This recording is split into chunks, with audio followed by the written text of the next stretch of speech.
Hey, Papercut here, back with another in my series of Learn with a Beginner. So a couple weeks ago, Warrior posted on the AoE4 Reddit that him and his friend just won their first game of AoE4 after a lot of losses. And it was so cool to see their excitement. And I know a big thing about RTSs is the learning curve and getting hooked. And so I offered them a free coaching session, him and his friend. And so what you're going to see is two players who have only played the game for about 2 weeks get a coaching session on some basics to the game. So if you're brand new to the game and you're looking for, and you're interested in team games and you're looking for some advice and some way to think about the game, I think this is going to be a great video for you. Thank you to Adrian and Kane for letting me record this and post it. And as well as when you're watching the video, there are some audio issues. There's going to be some static. There's going to be some loud voices. That's on me. I should have adjusted the audio better before we started. And in future videos, I'm going to make sure I'm doing that. But enjoy. If you have any questions, let me know. If you're interested in your own coaching, please check the link to my coaching Discord in the description below. There's places where you can get free replay reviews. You can get your own coaching. And if you just want to ask some questions, there's always me and other people there willing to answer questions of any skill level. So enjoy. We're going to hop into a game together. How long have you two been playing the game the same amount of time? We started about 3 weeks ago. Mm-hmm. I've played quite a bit more because I do a lot of solos. Yeah, I noticed you've been playing solos. Yeah. Okay. So let's hop in. I'm going to look at a game where you have your third buddy who's on, but I'm just going to focus on you two Yep. in the game.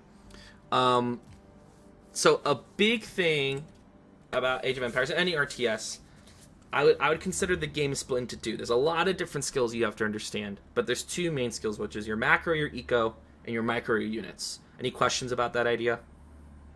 I understand it, yes, Okay. I think. So what I notice at your guys' level from coaching silver, bronze, and gold players is we often focus way too much on the micro and don't focus enough on the macro. Partly because macro is very hard to do, but also because we're used to feeling like the unit movement matters the most.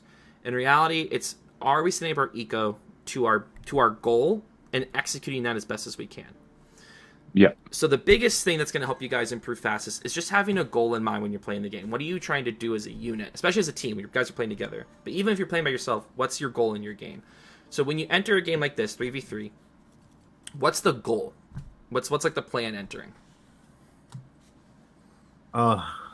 Usually it's not die. Not die. That's a great goal.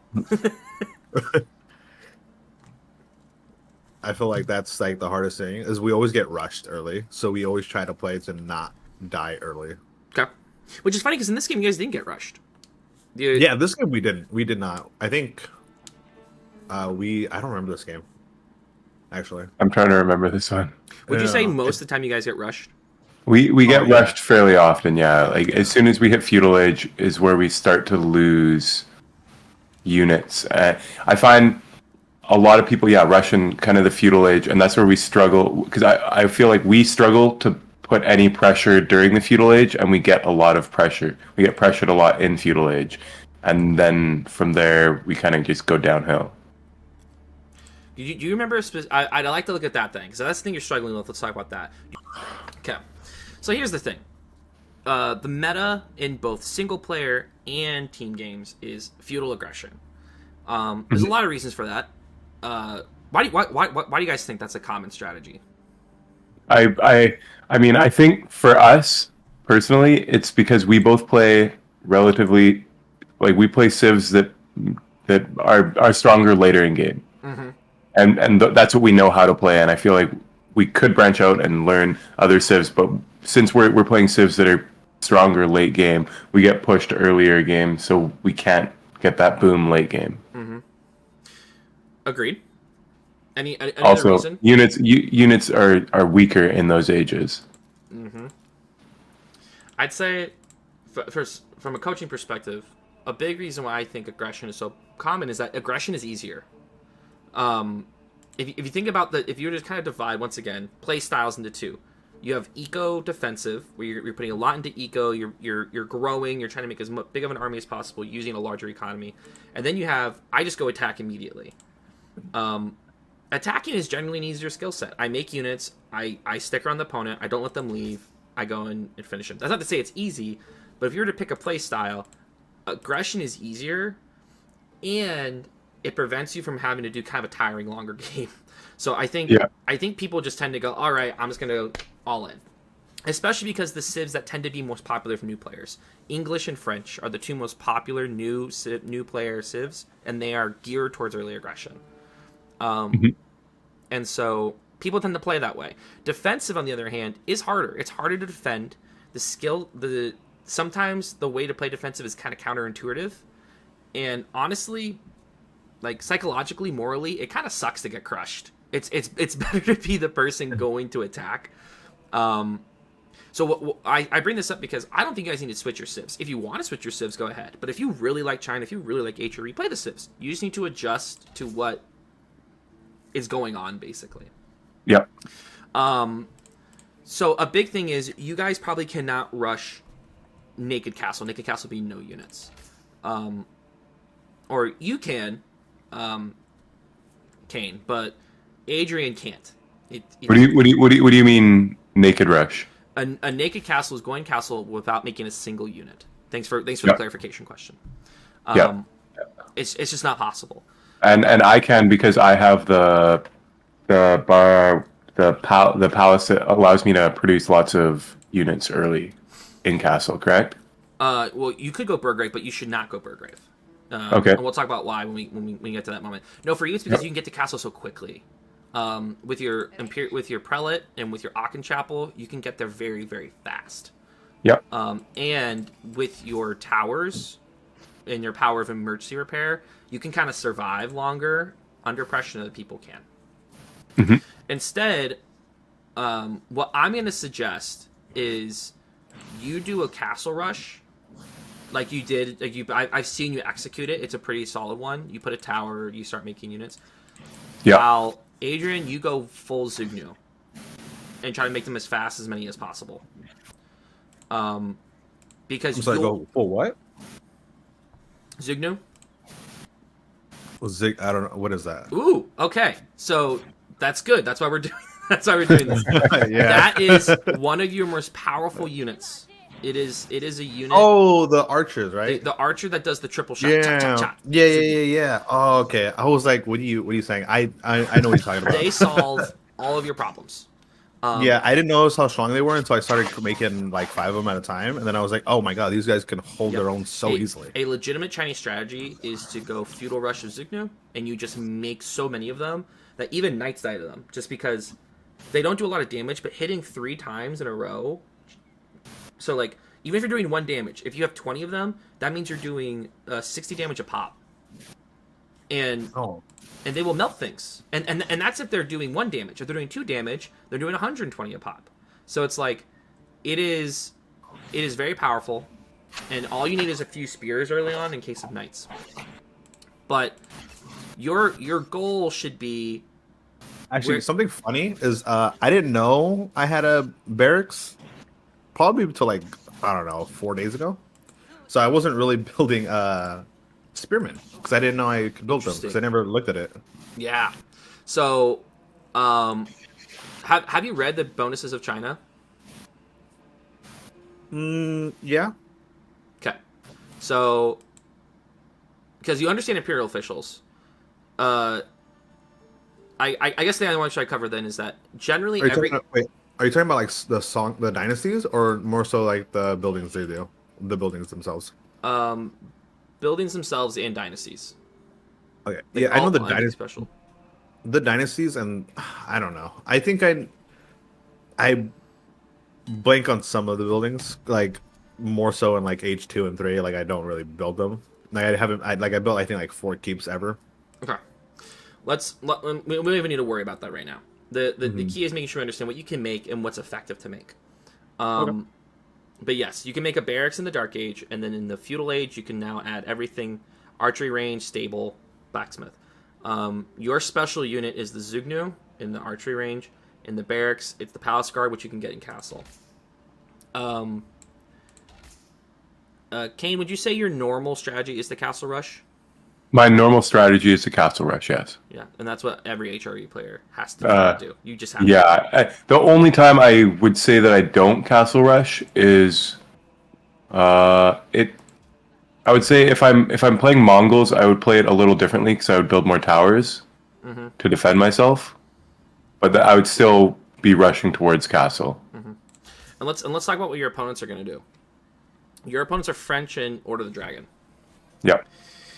and so this is a kind of a beefy combo. You're going to have French who will go knights Yep. and rush you immediately, so you need spears, and you'll have Order of the Dragon who's going to go men at arms and are tanky as hell.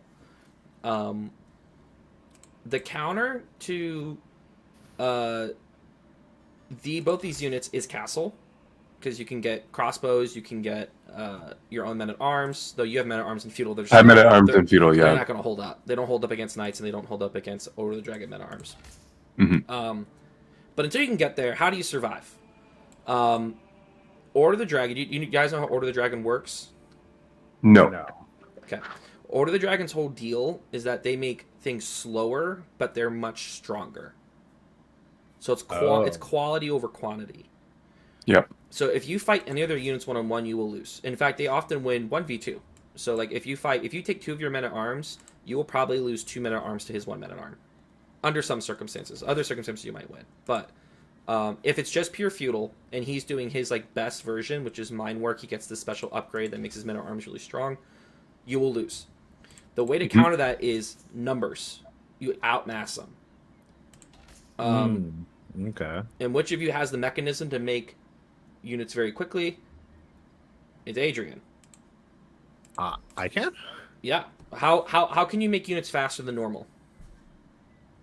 That's a good question. I would say, I don't know. The Imperial Academy would help. Mm-hmm. But I'm not really sure. Yeah, and this is why you know in your civs, because to battle a civ's advantages, you need to understand your civ's advantages. For example, the reason HRE wants to go castle. Why do you want to go castle so bad? What do you get? Because my men at arms, are my strongest, they're the best unit for their bang for their buck. But why don't you make them in feudal? I start making them in feudal, but they get their maces in castle. Exactly. So his men at arms get the bonuses and then you flip the script at that point. Your men at arms will beat his men at arms because you'll do so much extra damage. Mm-hmm. But you have to get there. The other thing that you get in castle is the relics. Yes, and then I'm generating gold. Mm-hmm. By doing the Palace of, not the Palace of Rabia, by doing the Regnitz Cathedral, if you can get just 2 or 3 relics, you'll get so much free gold. That helps your men at arms production, and you can put them in towers and set up a really strong defense. So that explains why HRE does not want to play around in feudal. They get no bonuses in feudal. They get their bonuses in castle. Like a lot of the playstyles of the Civ is based on what their strengths come from. China, your imperial officials, if they supervise an economy building, they get extra resources. If they supervise a military building, they can produce units super fast. Oh, they can supervise military buildings. I didn't know that they could do that. There you go. Oh, wow. So if I'm China, I play Order of the Dragon, I actually love it.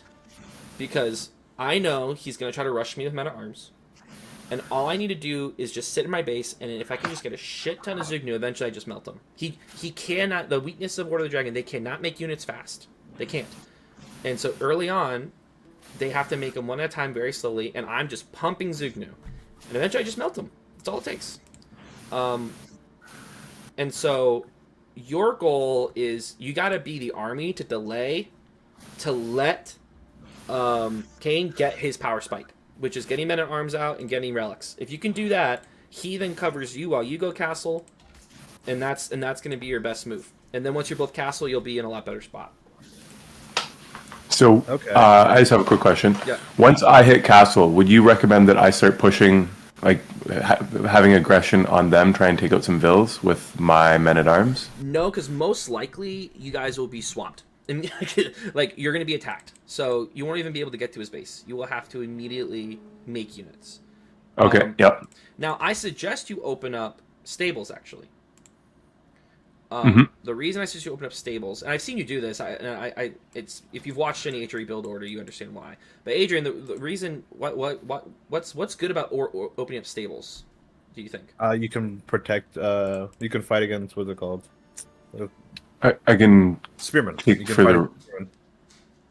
No, you can fight against archers, but you can take control of the relics Is that why? Yeah, because you can make knights immediately. Like, if Oh you yeah. hit castle, you want to use your advantages in castle. If you hit castle, one thing you have to do is upgrade your men at arms. And when you think about men at arms, they're slow. And if you're being pushed, men at arms are still going to die to a really good mass of archers or a lot of spearmen. Like, you need a lot of them. What can immediately do damage is a knight. A knight can soak up archer damage. You can go send them to raid. They can take map control, and they can make your opponents slow down. Now, eventually, you will want to transition men at arms, but you should want to probably go knights early, and then you can combat a lot of what your opponents will send at you. If they happen to be going pure spearmen, that's where Adrian going Zugnu is going to be your best bet, because his Zugnu will shred spearmen. Mm-hmm. And that's the big thing about team games. You got to work together. Like, the whole thing about team games is you guys, as much as possible, working together. Because whenever you fight separately, you're actually hurting yourselves. Yep. Last thing, don't go too scout. Don't go too scout. It's 70 food. You're missing out on a villager, and Mhm. it's generally not worth the value. You're not going to get that much extra sheep. Okay. Just don't do it. It'll make your build order, because everything about you right now is speed. So, like, you just got to get up. So the reason I started going two scout is I found I was running low on sheep and food early game, so then I was sacrificing building a barracks or a stable to build farms, because I know I can push out and get deer, but then I was building towers and mills further out. Here's why. I understand why early on this is working. I like to think towards the future, where you guys are better in your rising ranks. You're going to meet people who are better at scouting, and the value of that second scout's going to drop more and more and more and more and more. Yep. Right now, you're playing the advantage of you're just playing against people who aren't scouting very well and they're missing sheep. Definitely. Two sheep will get you more. And here's the thing: if you want to still go two scout, fine. Like, it's not the reason you're losing for sure. It's a suggestion. Mm-hmm. So if you're like, no, right now my experience is I'm getting more sheep, do it. But think about if you start noticing you're actually only getting like 1 or 2 or 3 extra sheep from that second scout, it's not worth it anymore. Yeah. Make sense? Okay. Yeah, definitely. Cool. Do you have any pointers for scouting? Like, how would you? So this map is weird because this is the only map where there's no sheep in the middle. So no sheep will come in here. So this map is a unique version. What you guys need to do is you need to scout towards your opponent. So you're doing the right thing here. You run down this side. Adrian should run down this side until you run to your opponent's scout. Then you turn back around and drop off sheep, and then go back to your safe back sides. Okay. Because you're maximizing sheep. The thing you have to imagine is if my opponent is trying to be as efficient as possible, he will also go this way. So we're splitting the sheep here, and I get all my sheep back here. Yep. On a normal map, you guys will want to run towards the center. Okay. And so pretend this is a normal map. You guys are spawned like this. You would want to run to the center, and then once you run to an opponent's scout, or you reach the middle of the map, because once again, you're going to play some people who don't scout well. So don't... But against a good player who will do the same thing, your scouts will run to each other in the middle, and then you will break off and circle back towards your base. And your goal is to try to get a fourth of the map unlocked, basically. Yeah. Because you don't want to be late to drop enough sheep. That kills your Dark Age eco. Yep. And the key with scouting is you don't want to go over somewhere you've already scouted. So on a normal map, you'll scout down, come back, drop off. And since your team games, you'll both uncover a quarter of the map, so now you'll have half the map unlocked. You'll get the back area you need. And then your goal is you're each at an opponent's base by feudal. Oh, okay. All right. Because you have to know what your opponent's opening up with. What I noticed in the other game I watched, you guys never saw your opponent's base. Yeah. That's kind of common. I've only more recently started to scout to see what they're building. And this is so important. How many times in games have opponents showed up and you're like, oh my god, they have that? Like, that should never happen. That actually should never happen. And one of the key parts of defense, if you're going to be the slower defensive civ, knowing what your opponent's doing is so important. If you see them drop a barracks immediately, you're like, sweet, Zugnu. If you see them drop 2 stables, just spearmen. You know what I mean? Like, you have to rely on each other, because you each need to scout a different person's base and call out what you see them doing. If they're going 2 TC, what does that mean for you guys? They're going to be booming in an economy. So you have time. You're free. Yeah. So you don't have to worry about you. Like, I would suggest you might want to try to get a barracks as you're aging, as if they're coming hard with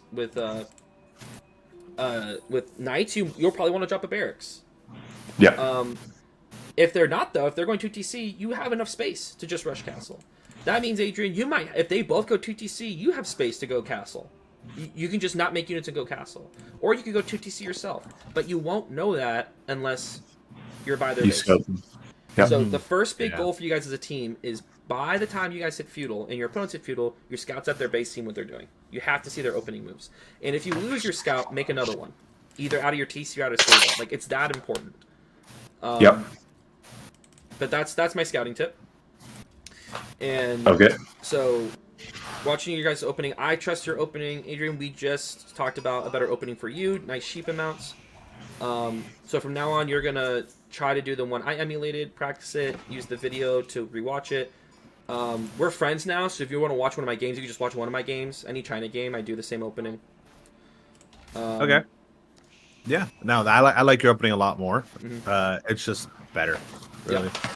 And you can also, the one tweak you can do is if you're playing a Sith that's hyper aggressive, like French gets a really quick age up, you can do the Barbican first. Yeah, I usually do Barbican first just because it's like more defensive and I don't like pushing out as far. Yep. I tried pushing out farther and I just always get ruined early. So it's just like I just keep my Barbarian close to me. Yeah. So you would do like 2 on a Barbican and you'll get it up before any units get there. And so on this game, let's see. Do you guys actually know what's going on? Like, are you aware of what's about to happen to you when it happens to you? Is going to be the key here. No. Yeah. And that might explain why it's happening. So you're about to age up. Let's check the position of your Aachen. Awful. Here, wait. Hold on 1 second. I just watched a video on this. Can I look at the map here? 1 second.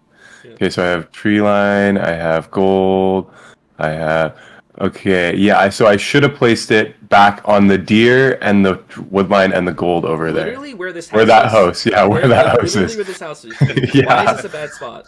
Because it's in the front and it only covers the berries, which will be gone quick, and it's a further, like, it can be attacked. Mm-hmm. Here's the beautiful thing about, I mean, the thing you need to do whenever you open up is, can I wall something off? I need to put in the back of the base and wall something off. If you put it here, you can wall this to this to this, and now that's all protected. You can wall this, that's protected, and they're only coming in right here. Like, you actually have a very wallable spawn, which is very nice for you. Yeah. And then 1 tower here, and you're fine. You could put it here, which gets this wood line, this gold, and you could push the deer in with your scout, and you're Gucci. Then you just move all the sheep to this side, and you're fine. Barbican placement for you. Same thing here. What can you wall off? You can actually wall this. And then you could wall this to your TC. You just put your Barbican here, protect your food. And you're fine. Okay. Yeah. Yeah, don't do these far out ass. I see a lot of newer Chinese players, because they see pros do this. Pros can get away with this because their defense is so tight. Don't do this. Always just, for now, at your skill level, just protect a resource, which is usually going to be your food. Like, if you lose food, you can't do anything. If you lose gold, you can still make units and get your gold later. And you can get gold from Imperial officials. So even if you get up your 2 landmarks but lose gold, your Imperial officials can just get gold from supervising things. Yeah. And this is a bad example. This is the first time I've ever done that. That's the only time I've ever done it. Nope, that's the only way I'll judge you now. Sorry. Did you watch BC's video on placing the Aachen? I believe, yes, it was BC's video. Yep. The king of AoE 4 content himself. Okay, so let's discuss this. You see him dropping a outpost here. What does that tell you? He's defending his food, and he probably isn't producing units yet. Yep. Because if he spent 100 on a tower, he probably doesn't have the wood for barracks. Correct. So he's being super defensive. So this means time. We have time. And that's when you want to shout out, oh, he's towering, we have a minute. That doesn't mean he's not going to make units. But you have time. We have a little bit of time.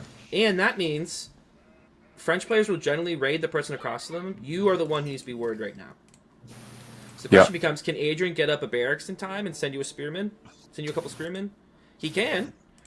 But and one thing I noticed you do, Adrian, you will spread out your villagers everywhere. Do not do that.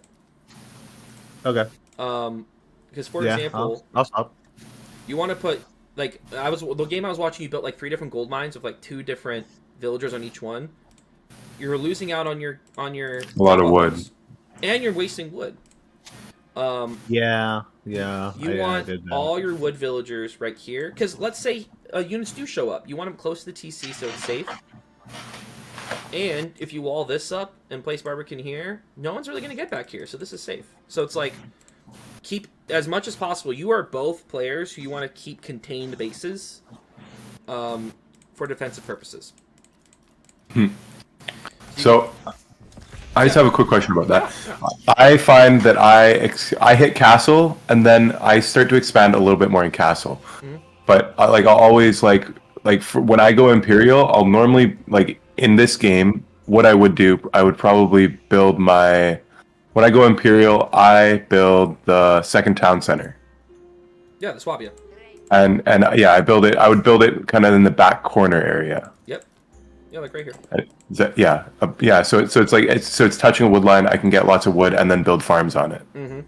And the key thing for you is if your Akin's touching a wood, and you're able to consistently get wood under the Akin, you should try to, keep getting a farm here and there, like a slow farm transition.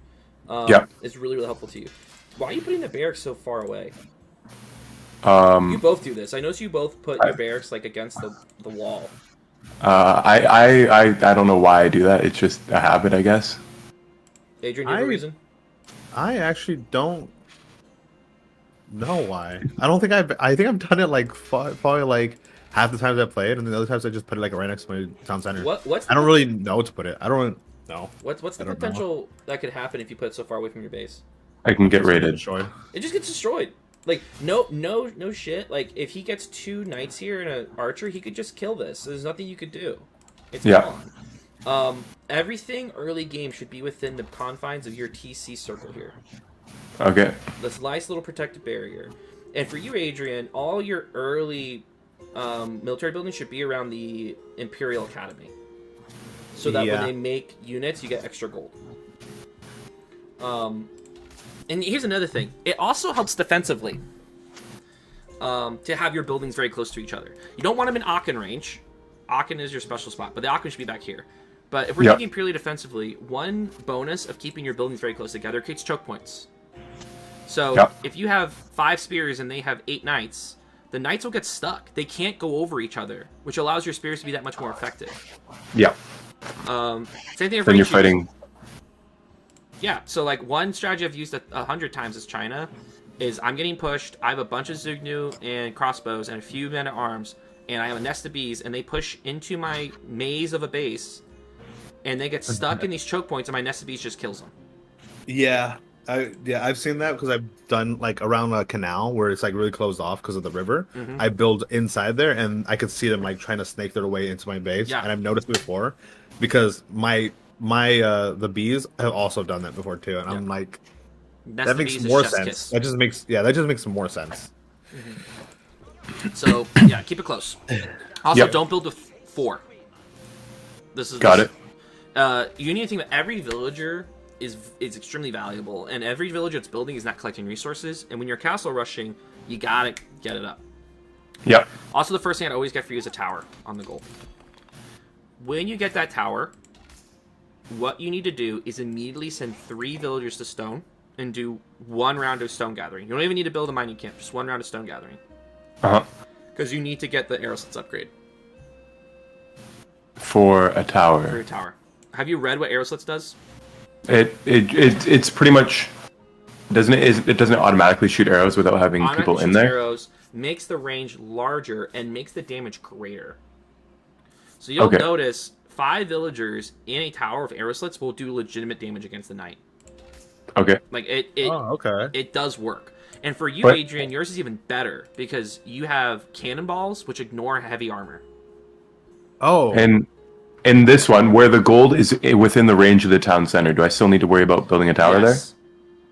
Okay. Because he could still, if he sends in 2 knights, if he has Arthur, it insta kills a vill. Yeah. So a tower here allows you to want to see it coming, because one thing that sucks about this map, there's always forests right next to your base. Yeah. Your other option is you snake a wall from here to your TC, so they have to run through. But Yeah. even then, if a French player has enough knights, they'll say F it and just run through. Yeah. Having a tower there really, really helps. You don't want to you don't want to play tower defense. You want to put up like 8 towers, but a tower here and there to make sure your villagers have a place to hide is huge for defensive play here. So everyone's hit castle. I mean, a castle feudal, except our or the dragon friend. At this point is when we need to see his base. Adrian, you've put your scout on rest mode.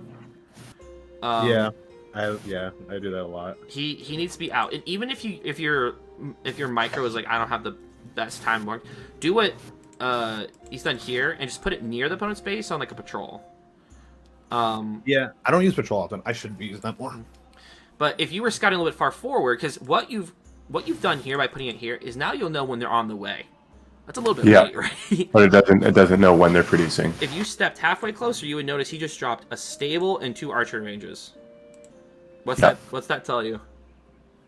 That he's going to be attacking. He's going to be attacking archers and knights, which tells you because you're about to age up. Actually, you almost have the resources to age up.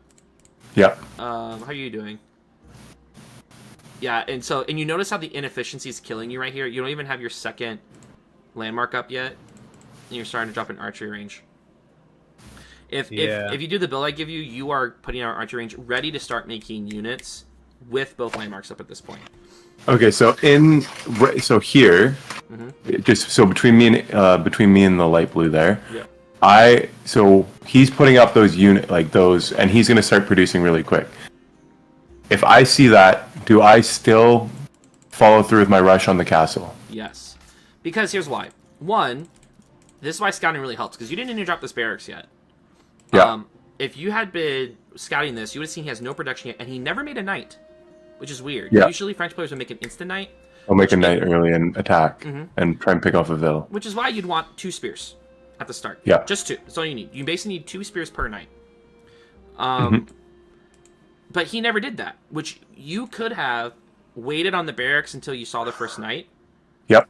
But also, he's late. He's taking too long. He should be sending units to your base already. What you should do is, what counters both knights and archers? Crossbowmen. No, they don't counter archers. Archers kill crossbowmen. Spearmen counter knights. Do men-at-arms? Your men-at-arms would, but you'd have to get 3 upgrades, which would cost a lot of Yeah. points. No, the easiest answer is just knights.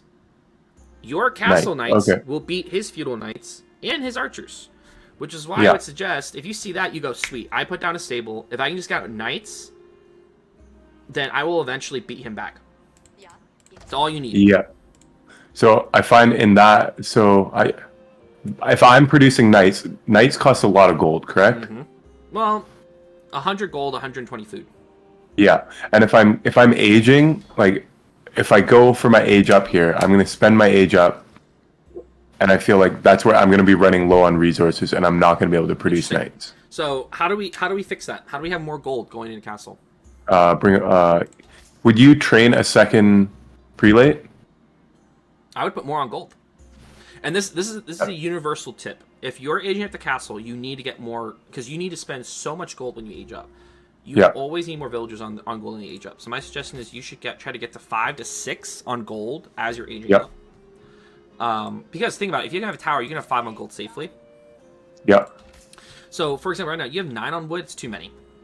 You need 5 on wood. Okay. And then what you do is when you age up, you pull half your food villagers to age up. Yeah. And then you rally to food to make up that food difference. If you have 6 on gold and rally to food, 4 on wood allow you to build 2 stables by the time you age up. Yep. You should be able to produce 2 knights instantly. Okay. What you do is when you're close to the age up, you pop the prelate out of your Aachen and go to the nearest one. Yep. And you should also make a prelate on the age up and so you get 2 immediately should be your goal. Like the second your castle pops, your prelates are walking back. Yeah, that's what I try and do. And you try to get a tower up. Well, the second my castle pops, I normally have 1 on, sometimes would you recommend building or training a prelate with my town center, or Yes. should I just It's worth it. okay, and then so that I can get 2 relics right off the bat, and then I'm producing gold. I can take some villagers off gold. Yes. Basically, every relic you successfully bring back, you can take 2 villagers off gold. Okay. At that point, you start making knights until they start making spearmen, and then you switch to men-at-arms. Okay. And at that point, once you start getting units on the field and they fall back, that's when Adrian can go castle. That's when he safely can go castle. Yep. Adrian, are you wanting to go 2TC? I've tried it. I think like twice. I can't. I can't focus on building 2. I can't focus on creating double the amount of villagers. It's like I can't keep track of it. Yeah. You make and you're not even making double. You're making 2.8 times the amount of villagers with Song Dynasty. Oh man.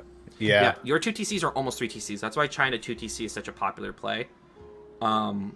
But in 2CC, do you usually want to put it like right next to the other 2C, or do you want to build like kind of further away to get like more of the resources that are further back or further forward? This is actually a big debate amongst China players, because a second TC can cover resources and be another tower. So like a second TC would be great. It protects all of this with the Barbican. The issue being is taxes. If a unit drops off resources onto TC, you get no taxes.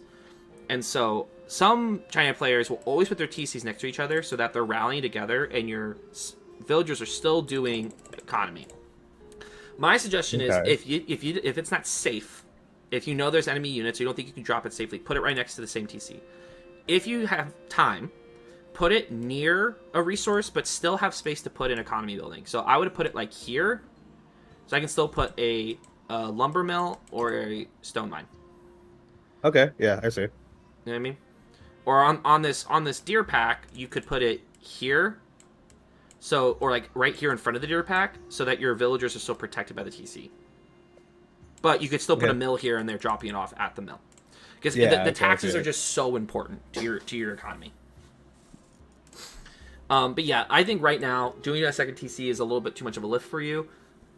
Your goal should be to get down a barracks and an archery range when you enter feudal, and you're just making spearmen and Zugnu.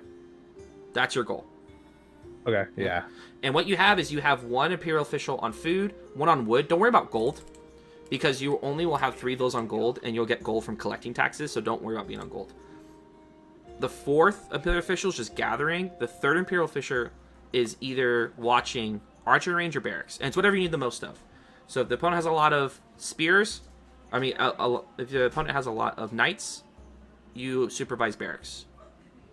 Because I need lots of spears. If my opponent is making lots of horsemen or spearmen or men-at-arms, I'm making Zugnu. I'm just making as many Zugnu as possible. That makes sense? Yeah, that makes a lot of sense. And you will watch when you supervise in a military building, you will produce so many units so quickly. Because here, once this drops, I can explain it. You make a Zugnu every 15 seconds. If you're supervising, it's every 9.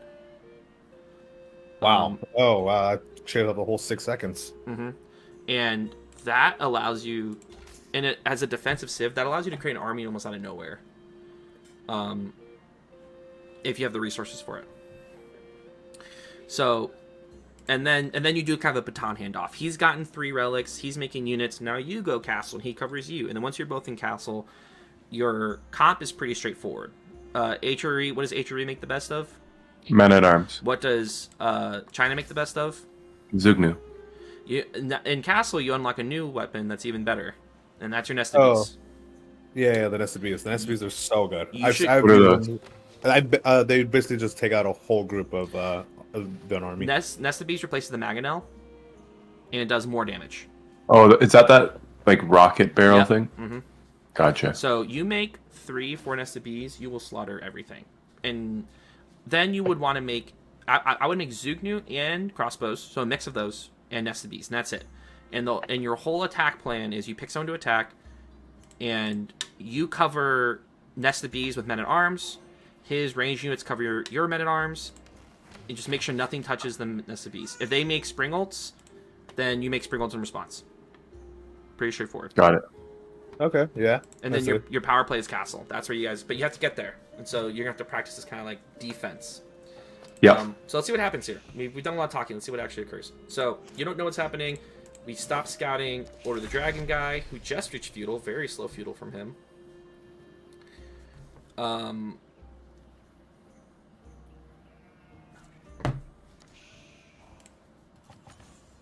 A lot of nothing happening, and this should concern you. Like, if I was you, I'd really want to know what are they cooking. Yeah. Oh, and this is a big thing holding you back on castle. When you only do 3 on gold, you are severely reducing how fast your castle will happen. So once you hit 10, 11, 12 on food, rally to gold. Yep. Because if you had 4 on wood and 5 on gold, you'd be hitting castle already, very quickly. Okay. Because the longer you're not in castle, the more the harder it is going to be fight this. Getting your second. Yeah, don't do this 1-1-1-1. The beauty of a team game is that you can focus on one unit, and even then, horsemen aren't going to do much for you. You want a few spearmen to protect Zugnu, but you should be doing as many Zugnu as possible. Okay, yeah. We just talked about that, like, I think, like, last night, too. We were playing, like, the 3v3s, and one person had archers, the other one had horses, and the other one had spearmen. Yep. And they're just, like, rushing hundreds of each one at us, and it's just, like, it makes so much sense. It does. When you're playing team. Why'd we put it all the way back here? So that it's away from everything, like kind of behind my base. Put it, because once again, if a group of units get up here, they could just cut it off, like literally cut it off, and not even destroy it. They can just sit on it, so you can't drop anything off into it.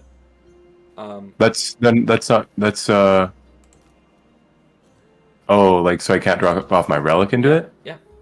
Okay, gotcha. Once again, we have to envision we're playing against people who are better than our current opponents. Yeah. What a good player will do, a lot of times they don't need to raid you. They can just sit on your resources. Like, if I'm French and I'm not ready to attack yet, I run my knights to right here. I see you just built the Regnates. I'm just going to sit here. Yeah. And so you can't actually drop anything off. And I'm going to sit here and stop you on gold, so you can't make anything. And it's killing you by just not allowing you to have any resources. Put it next to your TC, or like at least within the TC circle here. Yeah.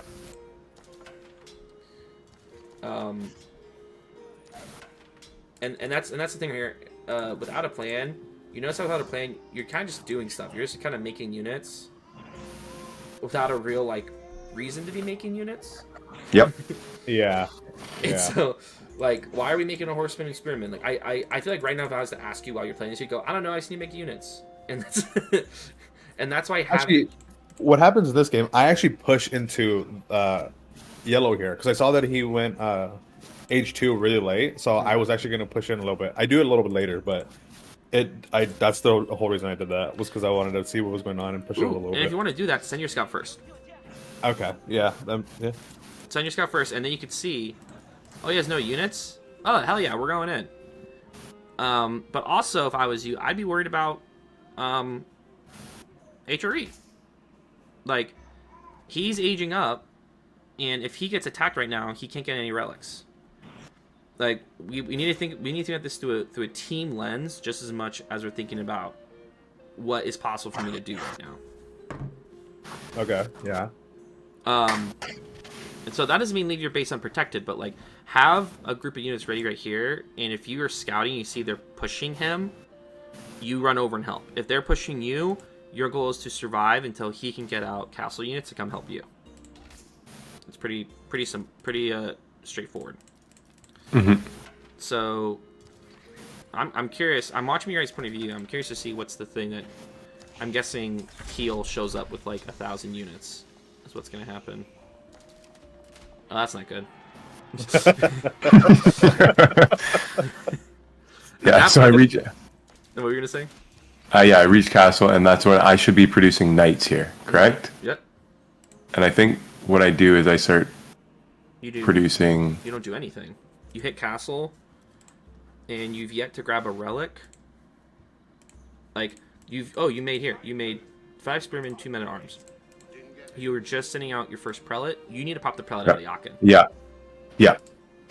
And I know you want to get this one first, but the second I saw the knights, I'm not going near that. The thing you have to remember is Not even with the spearmen? Oh, if you have spearmen, then yeah. fine. Because I think I don't know, but I think I like knowing right now what I would do is I would push the spearman. Yeah, okay, I push the spearman towards to guard him, grab it, and then pull it Nice. back. The thing you have to realize though is that good players will be camping this, Yeah, and he doesn't need to fight your spearman. He just needs to snipe your prelate. And so, yeah, if as long as you can keep the spearman around him, cool. But once again, this is why a nice wall right here would have been huge. yeah. Wall with a little gate. Walk through that, you're good to go. Mm-hmm. And I see you're doing the push action, and this is an example right here of why are we playing separately from each other. In team games, we play together because if your army's over here, he could survive this potentially, especially if you're making a good comp. If you're over here with 6 spearmen and like 20 Zugnu, this gets cleaned up easy. Yeah. Take advantage of your opponent's playing separately. Is a huge thing. Okay. This is a nice little raid here that you might get. And then he walks over here, and this is too like. Yeah. Like just look at these stats. The thing about an Order of the Dragon unit is that it does extra damage against its counters. So a spearman does plus 40 against cavalry. Oh, okay. I didn't know that. Mm-hmm. Due to plus 40 against cavalry, and they have extra melee armor. Archer does 6 damage and plus 6 against light melee infantry. Wow. And they have extra Order range. Dragon. Their range is 5.5 tiles, while your Zugnu's range is only 3. Or 4.5. So he outranges you by an entire tile. So this is just like... And that's the thing, you took this fight without knowing anything all about his current situation. If this was just a raiding party, like 2 or 3 horsemen, fine. But this is your entire army that you just walked up with no information. And so the thing we have to think about is we make decisions with information. Okay. Yeah. Yep. The second thing is you've hit castle and you have so many resources and you've spent nothing. You build the initial units and now you have 1,700 food, 1,700 wood, and 300 gold. Yep. Because what you never add on, you never added more into gold. This is something you guys need to do is something I call a macro cycle. Any moment you're not actively doing something, you need to ask yourselves, am I making villagers? Yep. Am I making units? Because unless you're rushing castle, you always are making units. The thing that will lose you games is not making units. You're always making units. Always have units coming through the queue. 3, you ask yourself, how many village splits? And you go, what do I have a lot of, what do I not? And what's my goal? So for example, when you're aging up the castle, if you did that macro cycle, you would go, oh, I'm gonna need a lot of gold early on to make knights and other units I need and upgrades. So I'm gonna put, and I have way too much on wood right now, so I'm gonna pull 4 vills off wood onto gold. Yep. I'm gonna rally to gold for a little bit. Mm-hmm. And that's based on your goal, and that's how we make our macro decisions. Same thing with you, Adrian. If I was to look at your macro right now, if you did that cycle, you'd go, oh, I have space to age up. Why am I pushing right now? I should use to defend age up and get better units. Or, oh, he's getting attacked right now. I gotta spend my resources right now to make more units and protect him. Yeah. And I always tell people, I'd rather you make a good decision slowly than a bad decision quickly. Because bad decisions can put you in a worse spot. You often have time to make these decisions, but you have to actually consciously make these decisions. Because you could have fixed this gold thing a long time ago if you just paused and gone, what do I need right now? Yeah, shit, I need gold. Yep. Oh, I need units. Like, you could have dropped 3 stables and been making 3 knights. You know, how many knights does he have? 6?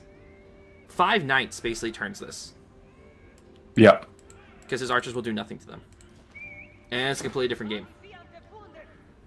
Because both of these are self-inflicted wounds. Like you told me we're being rushed. You didn't get rushed on this one. You got kind of rushed here, but not really. You just didn't use your resources. You didn't have a plan, and you didn't coordinate. And those 3 things will kill you in these games. It's time to move on. The goal being we survive. Because, funny enough, if your goal is to survive, you're going to die. Because you actually have nothing you're doing that's giving you an advantage. Good luck, villagers. Yeah. And that's GG. Yeah. Yeah. All right. Yeah. That's GG. So, I'm at my time. You guys have any last questions for me? No, that was great. Okay. Actually, one question: when they wall off half the map, what do you do? Well, one, um, the goal would be they don't get the wall of half the map without you knowing. Mhm. And so Yeah, if they walled up half the map and you didn't know that was happening, that's a failure of scouting. Yep. yeah, So hopefully with an improved scouting mindset of we're always using our scouts. If they die, we make another one. We the mindset is we make decisions with knowledge, with what we've seen. yep. Then that shouldn't happen. You could send units and stop it. You could send a villager and build a counter wall. If they do get a wall up, let's say you guys got pushed back and they used their resources to build a wall. If it's a stone wall, well, you guys are probably in Castle Feudal. Just make rams, make trebuchets. If it's a wood wall, anything can kill it. The bonus of a wall is, though, if you're knocking down a wall, they will have time to come defend it. So a cheeky little thing you could do is have your main army attack one part of the wall, and have a small raiding party of men at arms or horsemen or cavalry or knights attacking a different section of the wall. And if you attack at the same time, a lot of times they'll miss the smaller attack, which allows you to go in and start killing villagers with it. Okay, yeah. Okay. Any other questions? No. Okay. No, you covered a lot. I'll write this in the chat, but I think your guys' initial goals are going to be one, consistent scouting. Yep. Two, trying to maintain a macro cycle of making villagers, making units, and adjusting villagers based on the resources and what you need. Yep. And try to execute your current Okay. plan, which is going to be Kane rushes castle Yep. and gets knights and tries to defend. Mhm. Adrian is making units, some spearmen, a lot of Zugno, with a new Yep. build order, and defending you until you age up. And then once you age up, your goal is to get 3 relics. And then Adrian ages up, and you guys build up your mass and go in with men at arms, nested bees, and a mix of crossbows and Zugno. You should be good to go. Yeah, sounds better. Yeah. That sounds yeah. If your buddy plays with you and he's playing Japan, his edition should be Mountain Samurai. Mounted samurai. Yeah, basically, What is Mountain Samurai? they're their version of knights, but they're sneaky good because they get the samurai bonus of getting 1 hit for free. So they can take a hit and still live, and so instead of getting 1 shot by a crossbow mass, they can survive once, which is huge for like initial charges or things like that. So he plays your knight role because usually he play the infantry role, but you have men at arms, and his knights are better than HRE knights, so he should go knights. Yep. And maybe Springold's too. Like he's your Springold protection for your nested bees. Okay. Okay. And Yeah. his role should be similar to yours, Adrian, where he is playing a protect Kane role, or he could be a raiding option too. His Onabigation is super fast, so you can make a massive like 8 or 9 Onabigation and just distract the opponent by running around their bases to buy you time. Okay. One more question. What is it? The Mongols or is it the Byzantines? The ones that have the horse archeries, where they That's just run Mongols. through your, Mongols. base. Like, So how do you those play against feel really good at lower ranks. You never see them in higher ranks because the counter is just 1, walls, 2, archers. They have no ranged defense. Okay, yeah. And so if you have a bunch of Zugnu, your Zugnu will shred them because their range is the same as a Zugnu. They can move and shoot, but their range is really short and they're really low health. Horsemen can catch them, so if you build a group of horsemen, that'll run them down. If they build like 25 of them before you realize, you can get archers, but then throw up like a couple towers wherever your villagers are, and if your villagers hop in towers, they'll burn through them. Okay. Yeah. They feel frustrating, but if you're just like, oh, okay, let's just get a bunch of archers, you're fine. Cool. Yeah. Cool. All right, guys. Well, try running this plan. It'll feel a little weird at first, but the key with having a plan is that it's a lot easier to lose and go, where'd we go wrong, and adjust based off of that. Okay. And let me know how it goes.